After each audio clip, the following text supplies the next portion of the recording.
Hi, welcome to the High Lady Book Club. My name is Jessie, and I love podcast discussions and deep dives. And I'm Katie, and I love all things Sarah J Maas and outlandish theories. So we combine those loves into a weekly Sarah J Maas discussion podcast. We'll be reading along to her books. We're diving into Crescent City first, and class is starting now. This is the English class you don't want to spark note.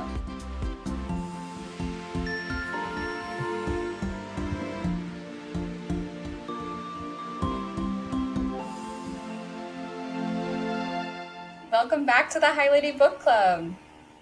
Welcome back to English class. I hope everyone did their homework. Today we're recapping Crescent City, House of Earth and Blood, chapters 38 to 47. Yes, and just as a reminder for everyone, we start each episode with a recap from Jessie, and then we get into discussion. First, we'll discuss things related to where we're at in the book, any plot information, any new characters, and then we get into some discussion that involves Sarah J Maas's other books and the Maas universe. But we always have a spoiler warning first, so stay tuned for that. Yes, and I am so ready to dive into this. Yes, let's do it. I can't wait to hear your recap. All right, so now we are beginning part 3, called The Canon, which now we know is the third circle of hell. Kind of hard to believe we're only on the third circle. It worries me a little bit. I know, bad things have already been happening, so the fact that we just keep going deeper is problematic.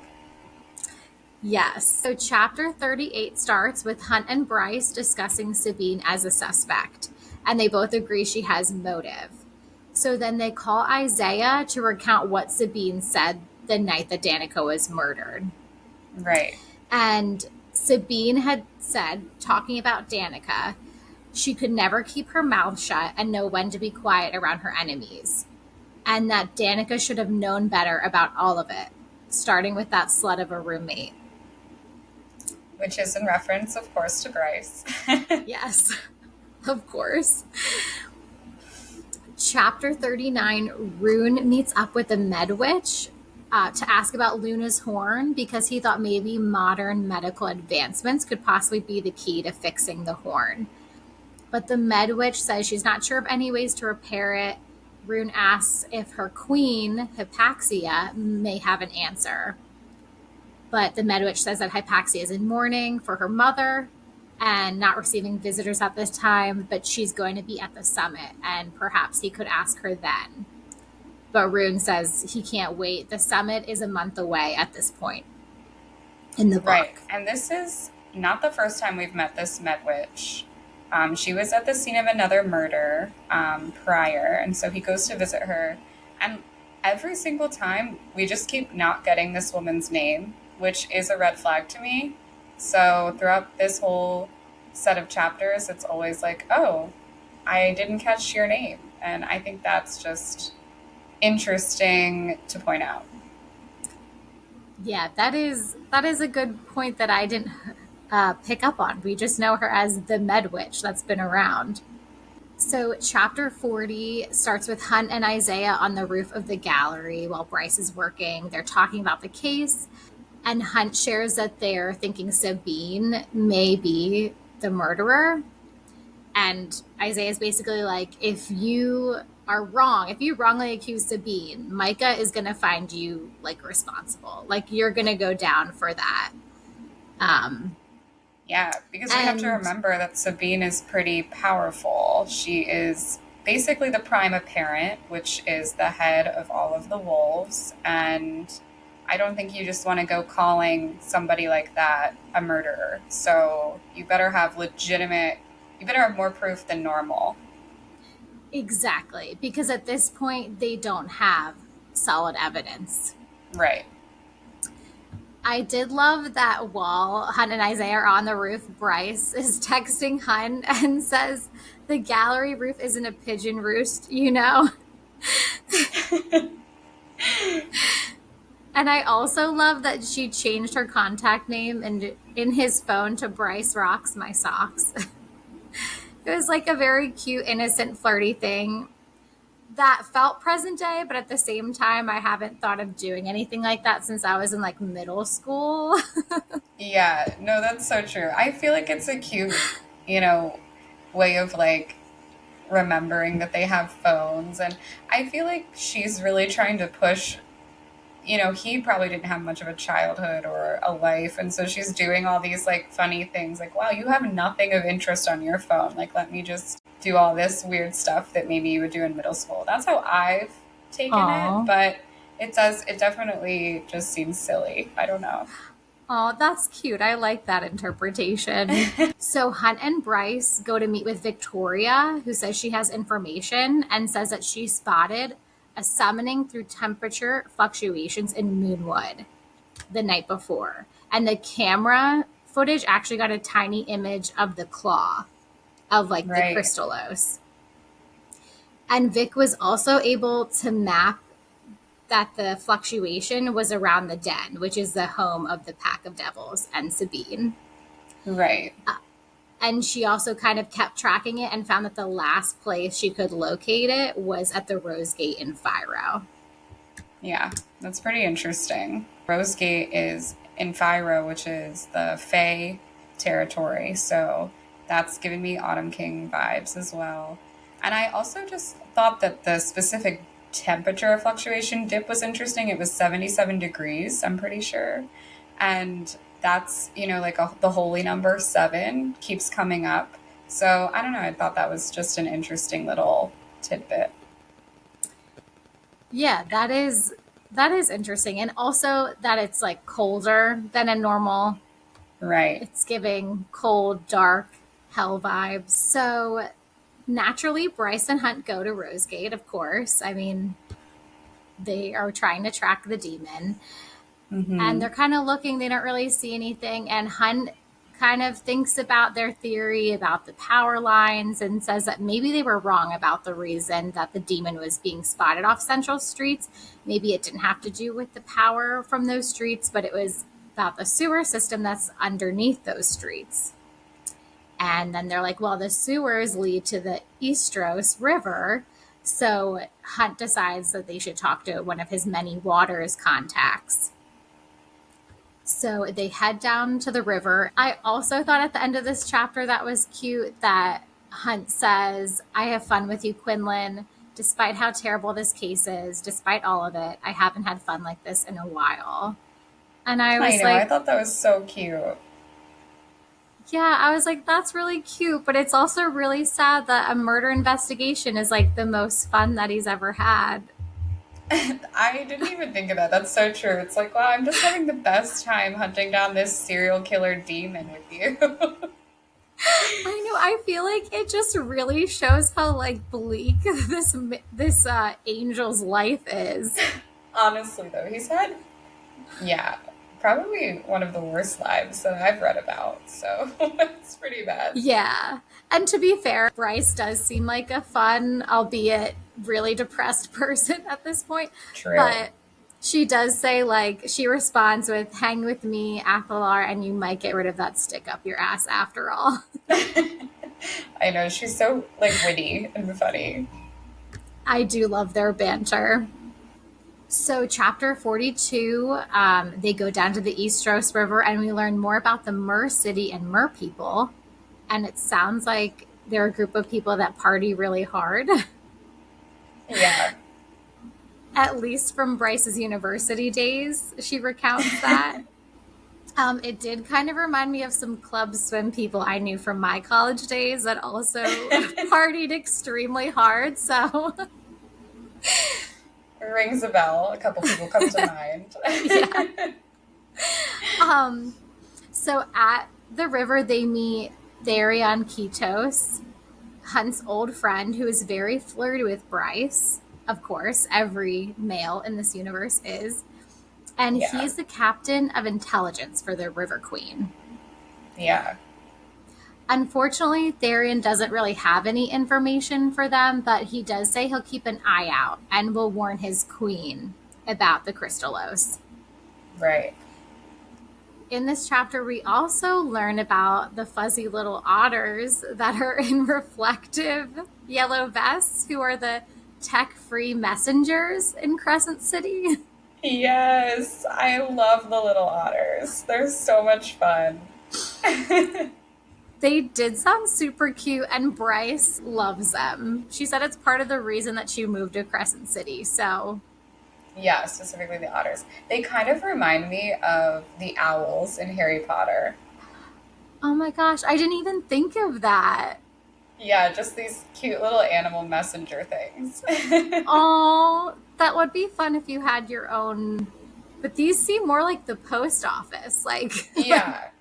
Yeah, I feel like they do have more of a more structured purpose than the owls. The owls, it never really made full sense if you thought about it. Why you needed this bird to fly a letter. Um, but I feel like the otters, it makes sense because you can't have technology when you're like swimming around. So you need, good old fashioned piece of paper, I guess, or a waterproof piece of paper. So the otters have more of a legitimate function, I will say. I love that rethinking the legitimacy of the owls in Harry Potter. Yeah, I don't know. I mean, I love that part, and I would never question J.K. Rowling, but No. I will just say, I'm not quite sure I understand the 100% need for them. But I'm on board with the otters and their role. Me too.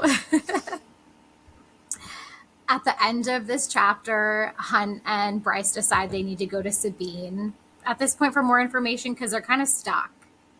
And I Yeah, guess they're deciding let's just go right to the source. right. And this chapter is rough. Chapter 43. We learn a lot, but it's really rough for Bryce. So Bryce and Hunt go to the den. It's clear how nervous and unsettled Bryce is just approaching the area. And then there Yeah. are three members of the Black Rose Wolf Pack at the gates. They are extremely aggressive toward Bryce. They call her a stupid slut. They don't even seem to care about Hunt and who he is, that he's Micah's assassin. They're taunting him. Yeah, the angels and the wolves are kind of notoriously at odds with each other. They just by nature have an issue, and so I think that's part of where this is coming from. And it's just like an easy dig to get at him since he is a slave. Oh, okay. I didn't realize the Hunt shifter, or it's Hunt Yeah, wolves specifically. the specifically the shifters and the angels, not just Hunt. Oh, okay. Interesting. I didn't Hmm. realize that was a thing. It's like a werewolf vampire vibe. Right. Yeah. Twilight is always my You're frame not of reference. exactly. You're not welcome here on our land. On the res. Yes.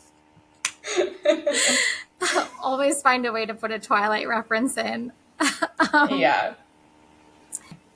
Amelie or Amelie, she is the new. Um, Yeah, so she's the leader of the Black Rose Wolf Pack. She's the alpha.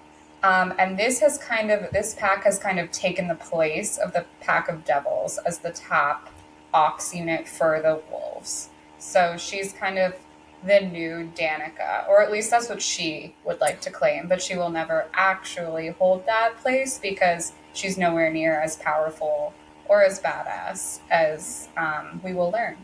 and she says some really messed up stuff as well. She straight up says, I should thank you, Bryce, for distracting Danica that night with your drunk text. Otherwise, I wouldn't be where I am now. Yeah, Just like they said, like really just terrible things. yeah. And then Bryce also comes face to face with Ethan, which is Connor's younger brother, who clearly still seems to hate her. Yeah, And we also learned through Bryce's internal monologue that all of her texts between her and Danica leaked from the night she died yeah, to everybody. to the entire world. We get more information about like that short time between when Danica died and when the book picked up again, and Right. learn like after Danica's death, Bryce ignored 21 calls from Ethan in the first few days after the murder. She never responded to him, which I felt like was especially sad because we also learned that Connor was all the family Ethan really had because both of their parents died years before. So Connor was like his only family, it seemed like. So like Ethan was Yeah. all alone and reaching out to Bryce, and she never reached back out. And then when all the messages were leaked and Ethan learned all that information, then he messaged Bryce saying, like, I can't believe that you fucked someone in the bathroom while Connor was dying. And that's when he told her not to come to the sailing and that she isn't welcomed. Yeah. Yeah, that whole series of events was just so heartbreaking for both of them. I feel like Ethan's learning, his family, his only remaining family is dead, and his friend, because they were friends, isn't responding, Yeah. all this stuff. And he's like, why isn't she responding? And then he finds all of this out through leaked text. Like, Bryce doesn't even tell him. But then on the flip side, Bryce just watched, or at least saw, her friend's body completely wrecked. And Connor, who she did have feelings for, and she just kind of lost everything that night. And I think she was having a hard time processing everything, and she felt guilty too. And I think you can tell just by how she shows up at um, in Moonwood here in this scene, just how guilty, and how she is just not her usual like swaggering, take no bullshit self. She's just kind of tail between her legs, and that's kind of sad to see. Yeah. And I definitely like, I feel for Ethan 100%, but I don't, well, Bryce isn't like Yeah, at fault. They were both, is just horrible yeah, situation. yeah. And for Bryce to have her private information leaked like that, like none of that is anyone's business.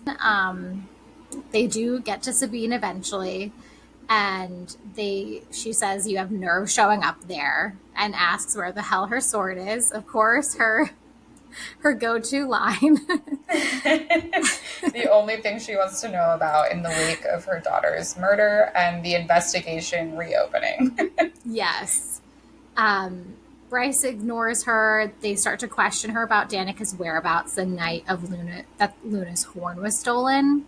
Mm-hmm. And then they're not really getting an answer. And Bryce kind of lies and says, I thought Danica mentioned being there that night, like at Luna's temple.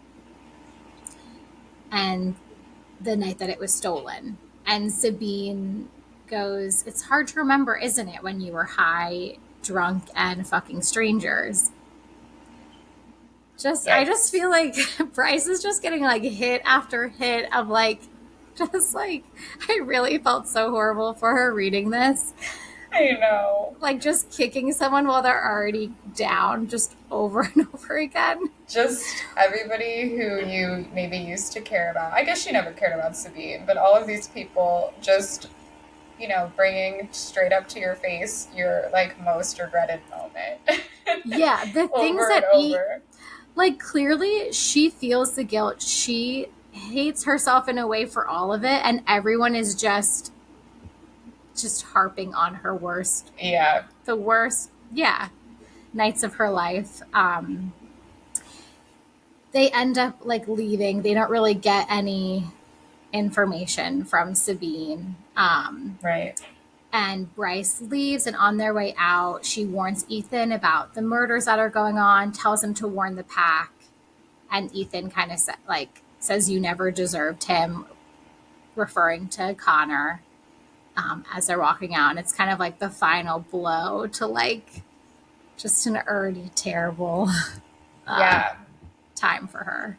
I know, but she does actually, for the first time in this whole kind of scene, she does kind of give a rebuttal to Ethan, and she says, likewise, I think Connor would be embarrassed by what you are letting happen. The fact that you're letting Amelie, this piece of crap, person, be your alpha when she's less powerful than Ethan, and he's just kind of, he used to be this star sunball player, and he had all this stuff, and now he's just some, second to a a piece of crap alpha, like she kind of gives him crap right back, which I thought was good of her. I don't know. I feel like Yeah. there's some of the Bryce that we used to see, or we're used to seeing, I guess. Yeah, it came back in at the end there. And I feel like he deserved to hear that. Yeah. And it's probably true. So, It seems like it. So then, chapter 44, Bryce asks Hunt if he ever saw the messages that leaked from the night that Danica died, and he says that he had. And Bryce kind of just goes into how much it affected her and how awful people were about it. And right. she goes on about how people like hated her, and some of the wolf pack literally wrote a song called "I Just Hooked Up with Someone in the Bathroom, Don't Tell Connor." Like, just Yikes. yeah, it reminded me of like present day online bullying and just the relentlessness of people on the internet when they want to hate someone. Like, they go all in. Yeah, it's so true. All the cyberbullying and all of that is also a thing in Crescent City. Yeah, sadly.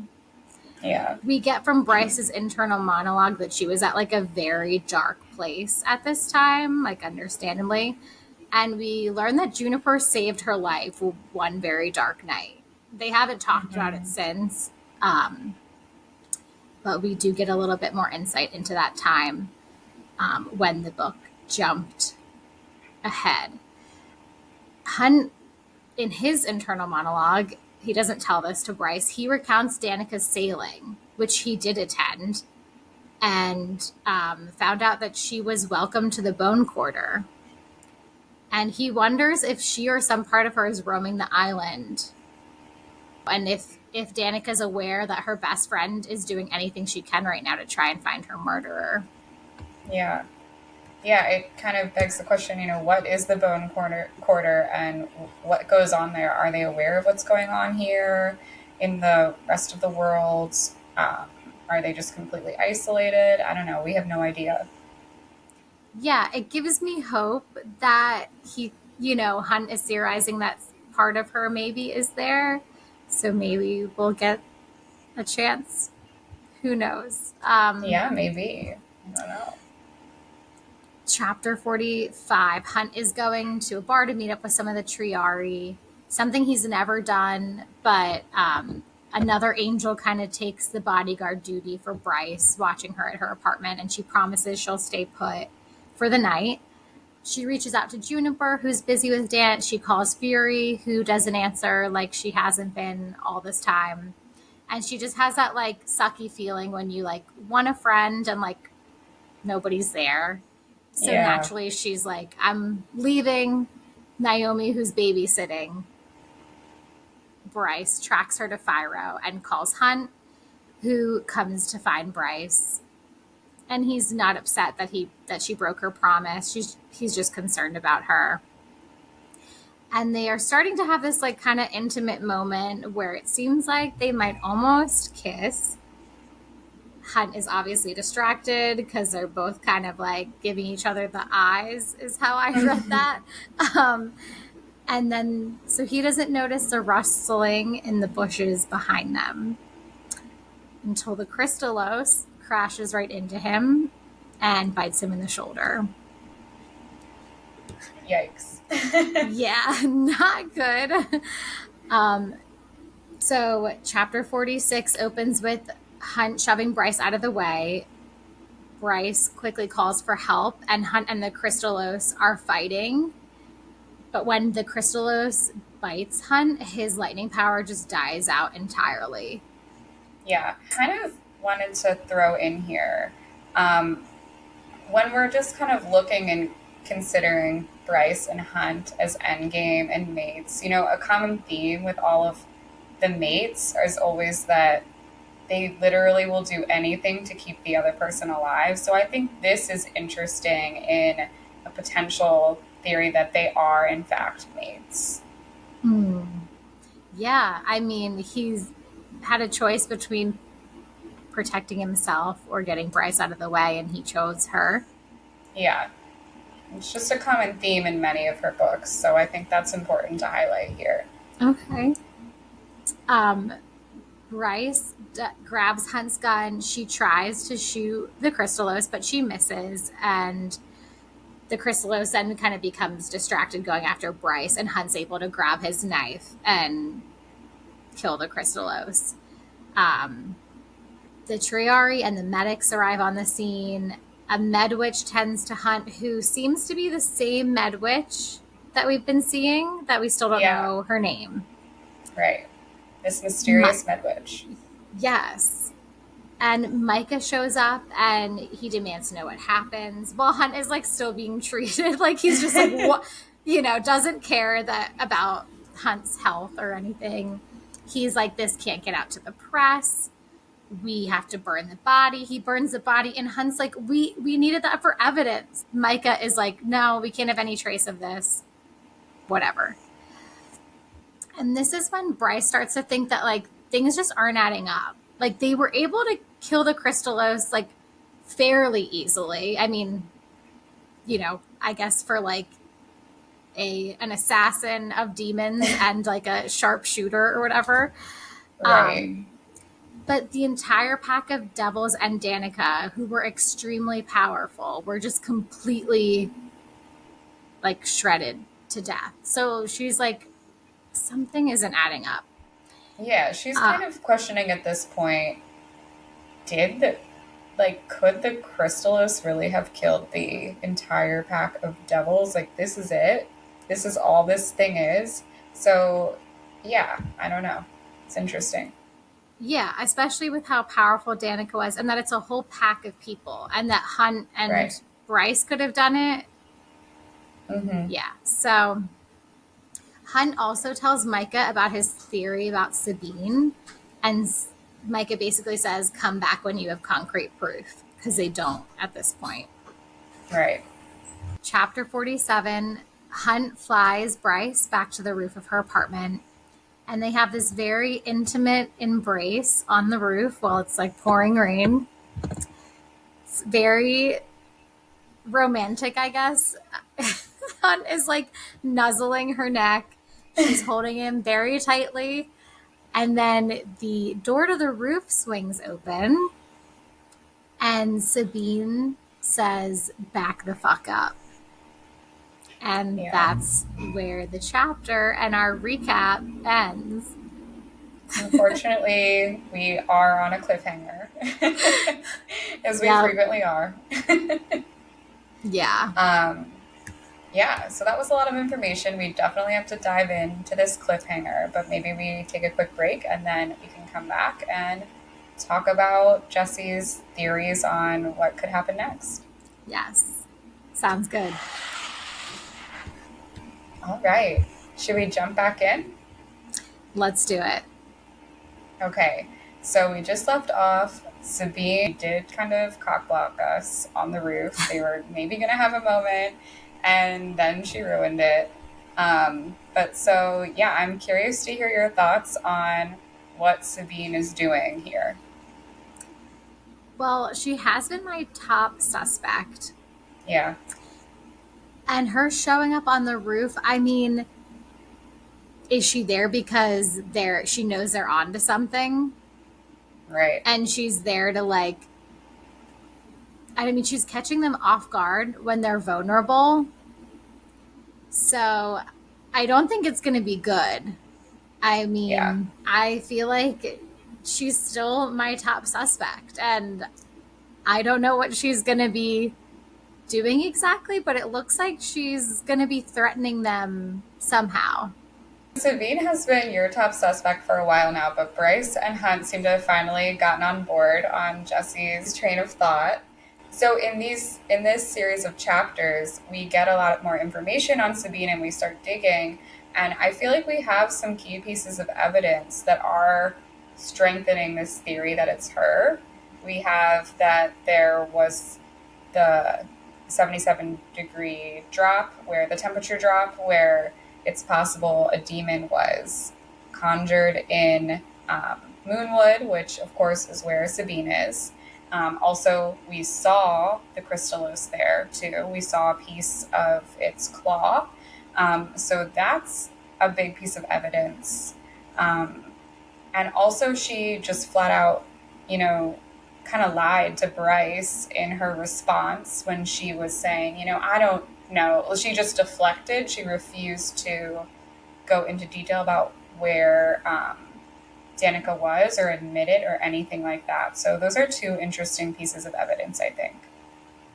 Yeah, clearly she's lying about where Danica was that night, and the chrysalis has been around the den. Like, things are just adding up that definitely aren't looking good for Sabine being innocent. Yeah. But I mean, I still have the Fae Autumn King and the Viper Queen are still on my list, Yeah. but Sabine is at the top. Yeah. We really mostly focused on Sabine. Did anybody else get added to your list from these chapters? I mean, I guess like Emily could have had motive, but I don't think she's I think capable she's a to. little too lame to be out Yeah. there conjuring some badass demon. Yeah, honestly, I think that I've just had like my sights set on Sabine. That's fair. So I kind of wanted to dive into Sabine a little bit. I feel like since she's our top suspect, it's time to do a quick Google search on Sabine and find out some information on the name. So that's what I did this week. And so I found an interesting story. The main story that kept popping up comes from Roman mythology or perhaps even Roman history. It seems like it's a little bit more than a myth, but it's not fully corroborated as full on history, if you will. But so there's a story known as the kidnapping of the Sabine women. And so the Sabine women, Sabine was just a civilization at the time in Italy. And the Romans came, so this was around 8th century BC, so quite some time ago.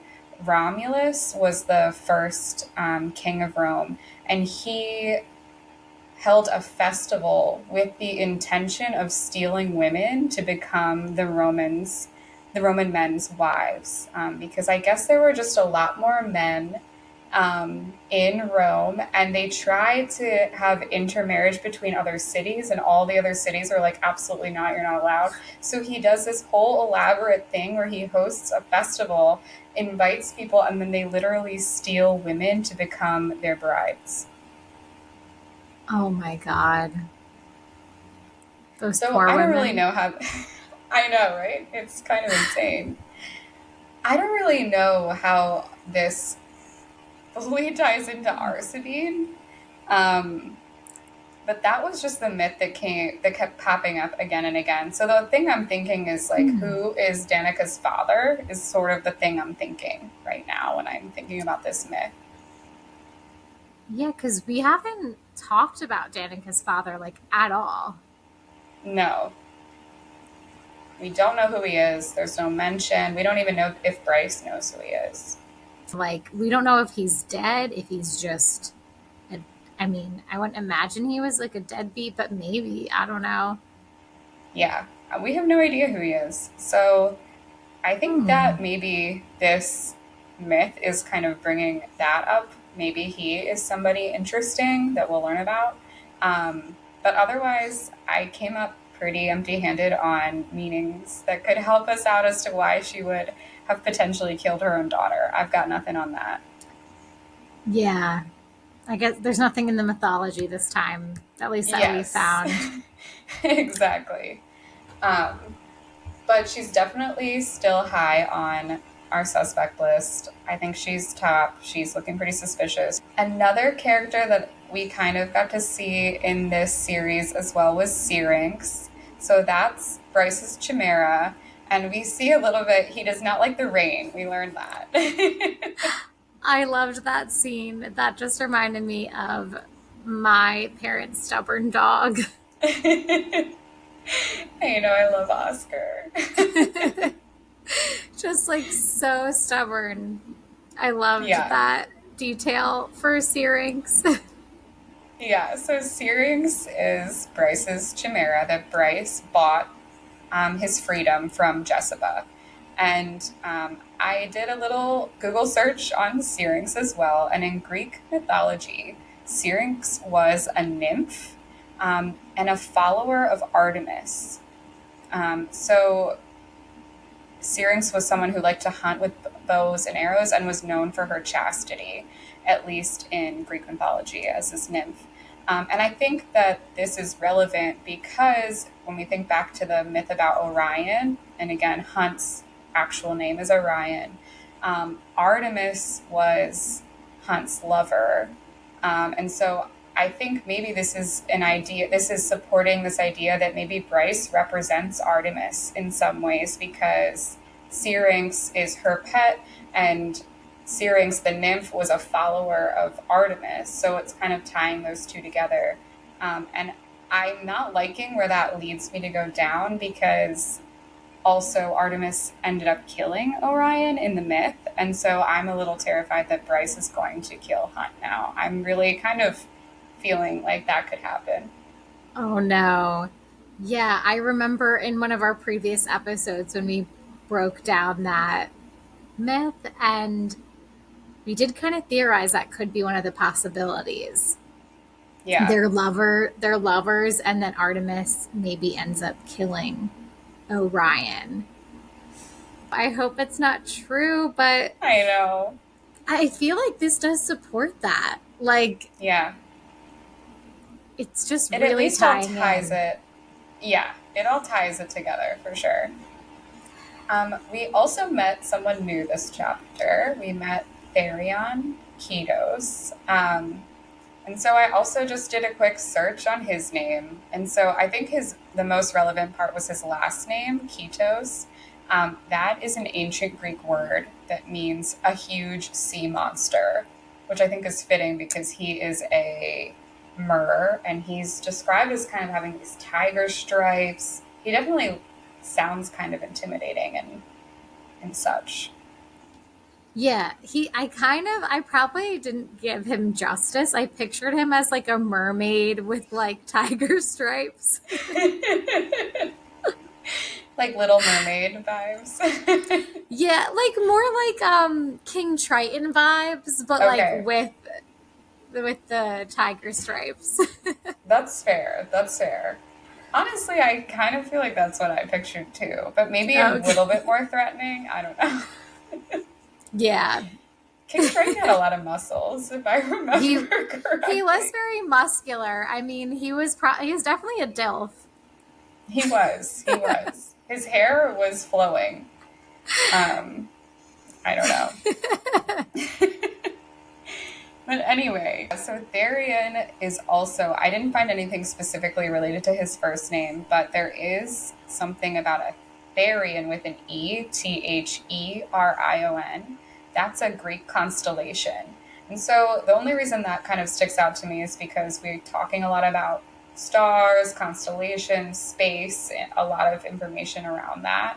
And so Therian in the constellation represented an unspecified wild animal.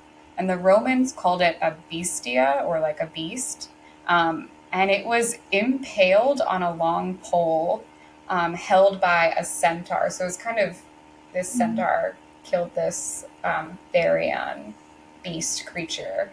And so that also just makes me worried like, is everybody going to die? And why are all of these star things all about death? I don't understand. This is the first time I've looked into constellations, and they're all kind of gruesome. Yeah, it's interesting how much the constellation myths don't end well. Yeah, no. Yeah, we'll hope that maybe some of our theories don't come true. Yeah, I don't know that this is even a full theory. I just feel like it's important to look at everything when you're talking about a Sarah J Maas book. So that's what we're doing. We're just going down every rabbit hole, and most of them, I hope, will lead to nothing. Yeah, exploring like the possibilities. Right. Okay, I wanted to talk about one more star constellation thing. So we learned one of the Asteri's names, Rigellus, the bright hand. And so Rigel is a star in Orion's belt in the constellation Orion. So that has me thinking a lot. And the reason why I think this could be related specifically to Rigellus in this series is because Rigel, the star, is the brightest star in a in its star system, about 860 light years away from our system with the sun. So we know it's this really bright star, and Rigellus is called the bright hand. So I think that's an interesting parallel there. And so the fact that he is part of Orion's belt has me thinking that Rigellus must be related to Hunt in some way, not necessarily by blood. I don't think Rigellus is Hunt's dad. But I am curious if perhaps maybe his dad has a history with him. I feel like they are somehow entwined. Maybe Orion will end up, I don't know, involved in some way with Rigellus. I don't know. I don't have a full theory, but they are connected here, and I don't think that's as random as Therion's connection. Yeah, it does seem purposeful. I mean, the fact that he's called the Bright Hand definitely makes Yeah. me think. I mean, it was definitely purposeful, but what the connection will be, hopefully we'll find out. Yeah, I feel like because he does have this unique power that no one else has. If his father was an Asteri, I mean, that would definitely possibly create something unique because I doubt there's many Asteri angel. I mean, we don't really know, but we haven't heard of that.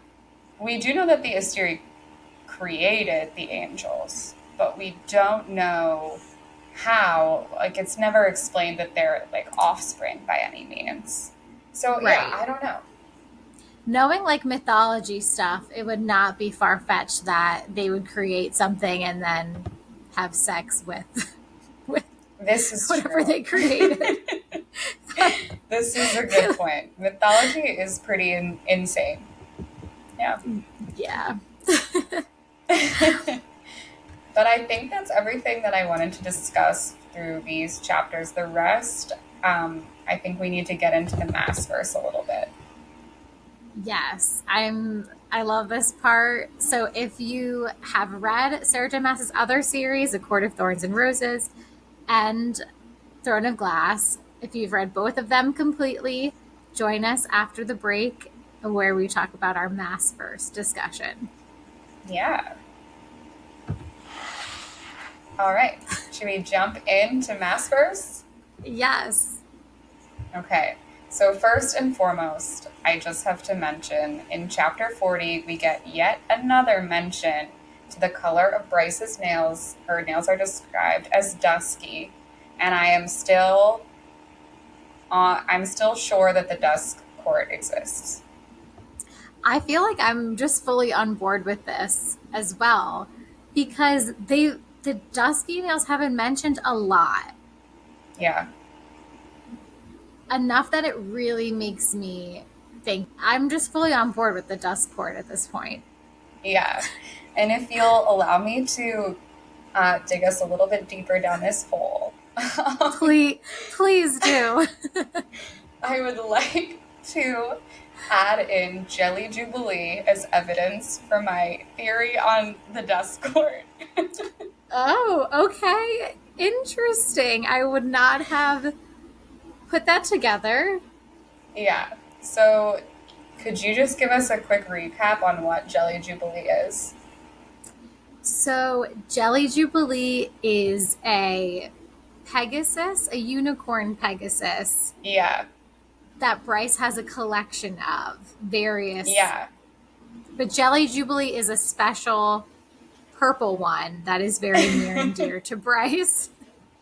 Yeah, and Hunt finds it in her, he was like snooping around and he finds it in her closet. This box of these like special unicorn horse things. And it's just a funny moment in the book. Um, but so it is specifically called the Starlight Fancy Horses. That is the brand of these these objects, these toys. They were the number one toy on every girl's winter solstice wish list. But I would just like to pause here and highlight the word starlight, because I would like to say that anything starlight related right now is the dust court. Okay, I'm running with it. So I think these Starlight Fancy Horse toys are based on real life horses in Akatar worlds from the Dust Court. Whoa. Okay, so here we go. Buckle up. So in a court of silver flames, of course, Helion has Pegasuses. Okay, I looked this up to see, I kind of wanted to say Pegasi, like an octopi, but in her book she does say Pegasuses. So Oh, that's what we're gonna go with as the Pegasus. plural. Okay, all right. Yeah. And so Helion has a few Pegasuses, but Amarantha hunted many of them down. And so now there are only 7 remaining pairs of Pegasuses, and they haven't been reproducing. And so 7 is the holy number in Crescent City. So that's going off in my mind too. And so in A Court of Silver Flames, it said that myth has that Helion's stallion had flown so high the sun had scorched him black. So they're talking about a specific Pegasus named Mialan, something like that. Mialan, I'm not sure how to pronounce that, but I searched that because that is an odd name. And one of the meanings that came up, there were a potential few, to be fair, but one of them came up as little lightning. And that has me thinking about Hunt and his lightning power. Yeah. And, Hunt has wings also, like a Pegasus. I don't necessarily know that they are maybe related, but I feel like there's some correlation going on there. Might be a little far-fetched. Okay, but let's keep going with some more evidence here. So the Pegasuses had come from the island of the prison, and it is said in A Court of Silver Flames, perhaps this was part of their decline. Their homeland had vanished, and whatever had sustained them was no longer. Oh, that is interesting. So if you'll remember from a couple episodes ago when we were really going down our Dust Court clown car, we talked about how the prison was potentially where the Dust Court was. So the fact that the Pegasuses also came from there, and that they've been declining since their homeland has kind of gone away, I think that's really important. And I'm just wondering, could Bryce have a bigger connection to these than just simply a childhood toy? And could she actually, be important? Could this maybe, she is related to the Starborn Fae in some capacity? Could it be this starlight that they are missing, that they need to kind of replenish the Pegasus population? I don't know, but I feel like Bryce is somehow important, or maybe it's Rune, the Starborn heir himself. Somebody is important, and related to the Pegasuses. Wow. That I love that you got all of that from the Jelly Jubilee Pegasus toy that Bryce had a collection of. I mean, we do know that nothing is random or coincidence. It's true. And I feel like you laid out a lot of evidence. Yeah. I don't know. I'm feeling pretty good about my theory here. I'm tacking it on. There are Pegasuses, they came from the Dust Court, and that's my theory. I'm on board with your theory. I'm really ready to just drive this clown car. Hopefully it doesn't crash, but like I'm in Right. the car. We're at like 100 miles per hour, just taking this baby down at We're this just gonna, point, like a road that has no end yet. yeah, we are just full on throwing toys, children's toys onto our theory, and I'm in full support. So yeah, we'll see. It all makes sense to me, honestly. Yeah, I don't know. Something that I wanted to bring up in our Maasverse discussion was Yeah, that the crystallos venom we learned in this set of chapters, it inhibits a veneer's magic when they bite right, a veneer. So that just brought me back to the magic that the King of Hybern used against Reese and other people in Akatar to inhibit their magic. right. It was called, in those books, it was called Fabane, and it was a compound used in poison arrows by the soldiers of Hybern. They Right. were used against Reese, against the Inner Circle, and also in the war between Hybern and Perithian. And so it neutralizes and suppresses high fae powers. Right. And it is also a blue stone that's generally used in the form of handcuffs to capture fae. Or I guess it can also be used as a fine powder. And I guess like this Interesting. is different. It's venom.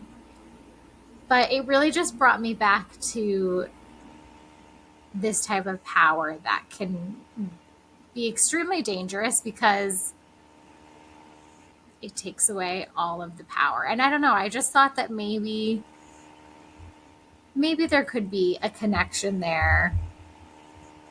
I definitely feel like it could. I think that's an interesting theory. And I definitely think this idea of things that nullify powers is interesting. I was actually just while you were saying that doing a quick search in Kingdom of Ash because I was wondering if anything like that was referenced in Throne of Glass because I know that originally they nullified powers with those towers in Right. those books. So I'm wondering if there could be even a parallel there. It was nothing of Faebane or Bloodbane in Kingdom of Ash. But I don't know. I feel like maybe there is this general theme of something that can nullify powers. And since we know about this potential universe of all of these occurring, maybe they are all coming from the same thing. Yeah, and maybe like it could all just be plot devices Yeah, completely. fair. But Fair enough. it did just make me think of brought me back to Akatar. And maybe, I mean, since we're thinking that these worlds have a connection, maybe Yeah. there's a connection. Maybe the King of Hybern has access to the Crystallos demon. Wow, that would be insane. Yeah, that would be pretty terrifying. Although the King of Hybern was pretty terrifying. He's dead now, thanks to Nesta, of course. Yeah. So, I don't know. Just some fun theories. Yeah, I think we definitely have a lot of fun little theories going, a lot of fun little parallels. I always love looking into the mythology and all of that and how it can relate. Um, yeah, I think that's everything that we had for this week, though. Um, this is going to definitely start picking up. I'm so excited. I always say that for Sarah J Maas's books, the last like 200 pages are like a sprint. So we're like gearing up. We're starting to run a little bit and we have to get ready to sprint soon. But yeah, I'm excited to hear what you think going Yeah, I forward. have to prepare myself for the sprint. I Yeah. better start stretching. Yep. So for next week, everyone should read chapters 48 to 57, and we'll be back here with our recap and clown car theories. Yes, yeah. Thanks everyone for listening. If you enjoyed listening, please give us a rating, review, share it with someone. We would really appreciate that. Yeah, thanks so much, and we can't wait to see you back here. See you next time. Thanks for attending English class today. To keep the discussion going, join us on Instagram at the High Lady Book Club. Make sure you do your homework for next week, and we'll see you back here.